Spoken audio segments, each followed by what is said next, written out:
Monday morning లేచేటప్పటికి weather అయితే చాలా చల్లగా ఉందండి. మా హస్బెండ్ అయితే లేజీ లెగోతలకే ఈరోజు చల్లగా ఉంది కదా, బిర్యానీ తినాలనిపిస్తుంది అని చెప్పి అడిగారు.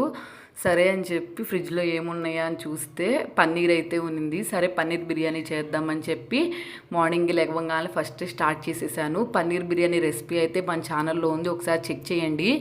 బిర్యానీ అంటే ఒక ఎమోషన్ అండి నా దృష్టిలో అయితే మాత్రం. ఏ టైం అయినా సరే నిద్రలో కొట్టి లేపినా బిర్యానీ తింటావా అంటే తింటా అని చెప్తాను అనమాట. అంత ఇష్టం నాకు కూడా. చేయటం రానప్పుడేమో చాలా కష్టమైన రెసిపీ, చేయటం వచ్చిన తర్వాత ఈజీ రెసిపీ అనమాట ఈ బిర్యానీ అయితే. ఫస్ట్లో నాకైతే బిర్యానీ చేయటం అస్సలు వచ్చేది కాదు.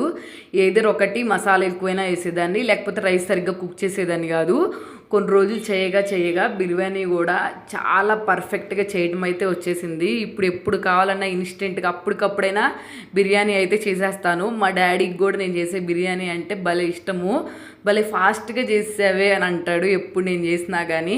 చేసిన తర్వాత వేడిగా పొగలుగక్కే బిర్యానీ ప్లేట్లో వేసుకొని ఉల్లిపాయలు వేసుకొని తింటుంటే అబ్బా అసలు ఎక్కడికో వెళ్ళిపోయింది ప్రాణము. నా వీడియో మీకు నచ్చితే మాత్రం వెంటనే సబ్స్క్రైబ్ చేసేసుకోండి.